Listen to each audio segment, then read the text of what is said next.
clear. When you say not all cultures are equal, which cultures, in your view, are inferior? I mean, quite a few, to be honest with you. I'm not going to sit here and call out people's specific cultures, however. Well, which ones? Which cultures? Why not? Call it out. Yeah. Which ones? Sure, fine. Afghanistan would be a good example. That's a country, not a culture. This exchange originally aired in April, following comments by MAGA commentator Pria Patel that drew widespread attention. After she suggested that immigration becomes an invasion when newcomers do not assimilate, Piers Morgan later invited her onto his program to address the controversy and provide clarification.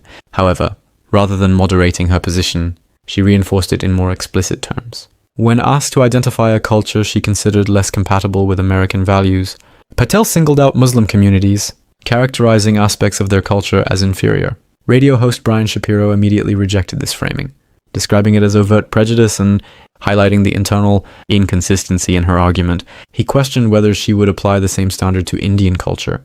Patel responded unequivocally in the negative, given that her father immigrated to the United States from India.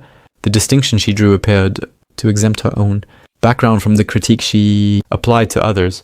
This pattern is increasingly familiar.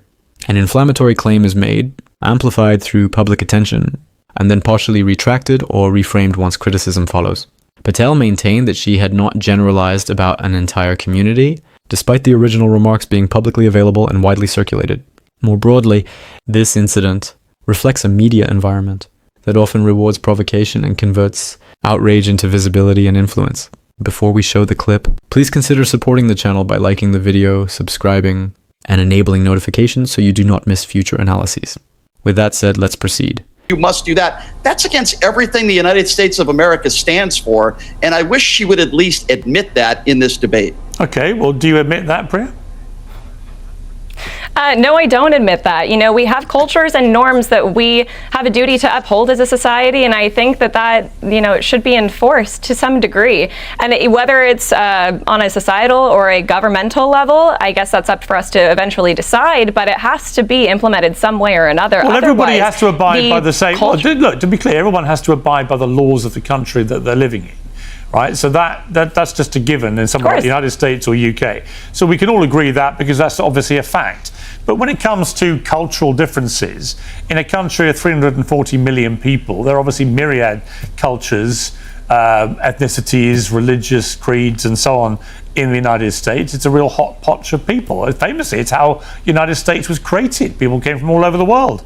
I'm just curious what you mean by assimilation. What should these people all be doing in a uniform way? Well, I would disagree with the statement, Piers, that America was built on the fact that people came from all over the world. No, it was a very, very select few group of people that came here to the United States and built it. Of course, since then, we've welcomed a good chunk of the entire world to come to our country, which I would argue is, yes. You said that it was built on the idea that people were coming from all over the world. Well, the whole premise of the United States of America is that people have come from everywhere, right? That's been the glorious selling point of the United States, is it's open to all. You got to come in legally, and that's been a contentious issue. But once you get there, I'm not sure. As Brian says, why should you feel compelled to abide by a specific culture? I mean, what is the specific American culture, for example? How would you articulate it? Why exactly, if you didn't want to assimilate to American culture, live as an American, why exactly would you leave the country that you came from to begin with if you're only going to bring your culture's customs and norms and implement them here and completely disregard that of the American people? You know, maybe the same reason your father left war-torn Uganda. Do you not understand that? Sure, but do you not understand that there are people that are seeking asylum that want a better life for themselves and their families, that are afraid that they could even lose their lives? Do you understand how many people are seeking asylum and are in fear of their life? For you to make the statement that is a very small percentage of people coming to the United States, very, very small percentage. And the large majority of people committing I'm just saying you're making assumptions. The large majority of people claiming asylum are actually economic migrants. They're not from war-torn countries or suffering under political persecution. One of the other comments, Pria, you said, which did get a lot of attention, you said not all cultures are equal and we shouldn't be importing the third world. So what did you mean by the third world? I mean, I think that's pretty evident. There are a large majority of countries that are still considered third world. They are not. Well, they're not privy to any of the. Which ones would you say are third world? I mean, you could take into account a lot of countries in Africa, in the Middle East, in Asia. Well, give me some names of countries to come from this list. Give me some names. You could probably take in Uganda. For example, would actually probably be considered a third world country for you. I would believe so. Yes. Where else do you think is a third world country? There are parts of countries like Bangladesh and a great many others, but that's somewhat aside from the point. India as a third world country? I think there's been a lot of debate whether it is or not. There are certain parts of India that are, of course, very westernized and would probably be considered a first world country. However, I think there are a lot of parts of India that, yes, should be considered a third world country still today. And what do you mean by third world? What does that mean? I mean, we've had a lot of technological advances and societal advances that a lot of parts of the world have not managed to either keep up with or come to that at this point in time. But to think that people can come from these, for lack of better words, dated societies and just be placed in America and they just magically assimilate, especially when we bring them here en masse, I think that is a massive, massive issue because, of course, these people are not prepared for this. I think if we did it on a very small scale, that it could be successful. Of course, we've seen that plenty of times throughout. And just to be clear, when you say not all cultures are equal, which cultures, in your view, are inferior? I mean, quite a few, to be honest with you. I'm not going to sit here and call out people's specific cultures, however. Well, which ones? Which cultures? Why not? Call it out. Yeah. Which ones? Sure, fine. Afghanistan would be a good example. That's a country, not a culture. Well, of course, the culture that comes from Afghanistan, we can talk about the Muslim culture that comes from the Middle Eastern countries. I would argue that those aren't particularly equal. I mean, we see a lot of... So the whole Muslim culture of what, over 1 billion, well, actually nearly 2 billion people. I didn't say the whole Muslim culture. Well, you said Muslim.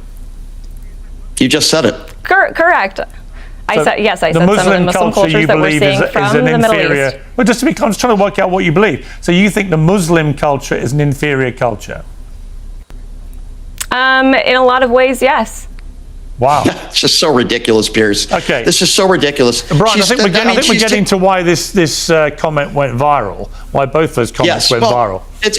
First of all, it's extremely offensive. I would ask her how many Muslim people does she know, number one. Number two, when you take an entire group of people, quite a few, and they're actually very westernized. I didn't interrupt you. I did not interrupt you. Please let me finish. When you take an entire group of people, when you take an entire group of people and say they are lesser than us, that is pure bigotry. And I'm not surprised. Actually, I stated in that video my exact. You made an incorrect statement about my position. You just thought Afghanistan was a culture, so don't talk to me about statements that people make that are not correct. Okay? Countries have culture, Brian. Piers, here's the issue we have here. Okay?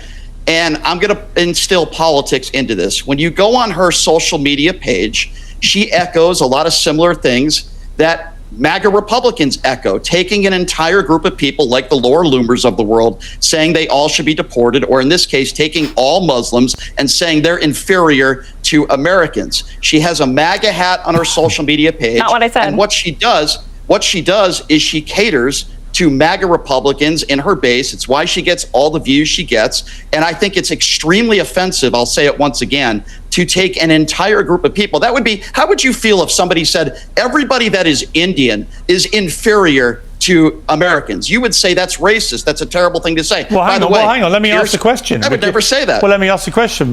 Would you say that about Indians, Pria? Of course, and I would not. Of course not. I would never say that about any race or group of people. You literally just said it about Muslims. You just said it about Muslims. You couldn't have been clearer. I gave you the chance to clarify, and you clarified it.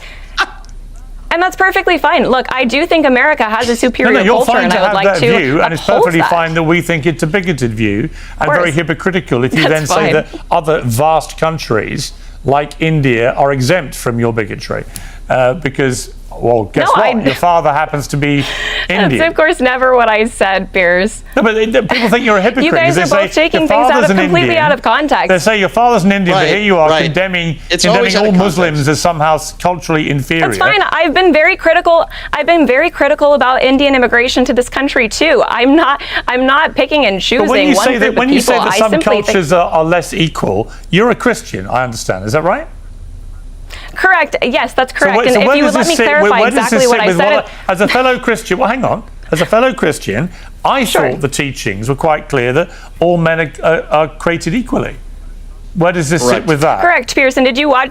I don't know if either of you watched the entirety of that video where I was talking about culture. I specifically did state that all people are created equal under the eyes of God and the law, of course. However, we do have a society that we're supposed to uphold here in America, and like you, Pierce, in England, right? You don't want a lot of foreign invaders coming into your country and completely causing the collapse of your society and of your country. If people are blessed enough to come to America, so would you, out of interest, to stop this invasion, as you put it, would you deport all foreigners from the United States? No, I would not deport all foreigners from the United States. I would certainly deport all of the illegal foreigners that are here in the United States. What about those that just didn't sign up to your worldview of what the culture should be? No, I don't necessarily think that they should all be deported from the United States, but I think we do need a very slow and, if not a halt on immigration as a whole currently, so that we can, as a society and allow our government. The contradiction becomes even clearer once Patel's own family history enters the picture. Her father is an Indian immigrant whose journey to America passed through Uganda, and that detail carries a history she cannot easily separate from the argument she now promotes. In August 1972, Ugandan dictator Idi Amin ordered tens of thousands of people of Indian ancestry to leave the country within 90 days. He portrayed them as exploiters, economic threats, and outsiders whose presence was supposedly destroying the nation from within. Families established in Uganda for generations were suddenly forced to abandon their homes with little more than what they could carry. That was the ideology Patel's family escaped. An authoritarian leader declaring that an entire community did not belong because its culture was incompatible with the country. Yet decades later, she appeared on television, using remarkably similar reasoning against another group. The targets changed, but the language remained familiar. Outsiders, cultural incompatibility, invasion, and exclusion. The history was not merely repeating itself behind her. It had been transformed into content and turned into revenue. Although the original exchange aired in April, what followed reveals the larger strategy. Her immigration video reportedly surpassed 30 million views within a week, while her audience grew to more than 2.5 million followers. Every angry response, quotation post, reaction clip, and public denunciation pushes the same material deeper into the algorithm, including, inevitably, videos criticizing her. Patel also revealed the structure of the tactic during the interview. Her original post avoided identifying any particular culture, allowing the broad accusation to attract the first wave of attention. She became specific only once she reached Piers Morgan's platform, where a more provocative statement was guaranteed to travel further. Ambiguity created the initial controversy. Escalation produced the next one. Patel did not simply endure the backlash from that appearance. She converted it into engagement. The strongest evidence against Patel's presentation is the public opinion data she leaves out. Gallup surveyed Americans between June 1st and June 15th, and the results showed that 73% viewed immigration as beneficial to the country. Only 21% considered it harmful, while just 29% wanted immigration reduced at all, far from the complete shutdown she advocates. That contrast matters. Most Americans are not looking at the immigrant family next door and imagining an invading force. The mechanic repairing your car, the shopper trying to stretch what remains on a payment card, and the worker watching every day. Expenses climb are overwhelmingly more open to immigration than the online debate would suggest. Patel's position represents a minority view presented through tens of millions of views as though it reflects the national mood. That is how the outrage economy distorts reality. Digital platforms amplify the most agitated segment of the public, then present its reaction as representative of everyone. A loud minority is transformed into the appearance of a national consensus. The distraction also benefits people with far more power than the communities being blamed.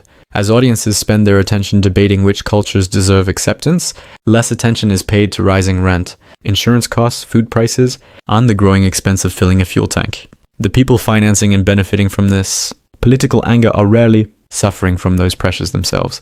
Their interests are better served when working.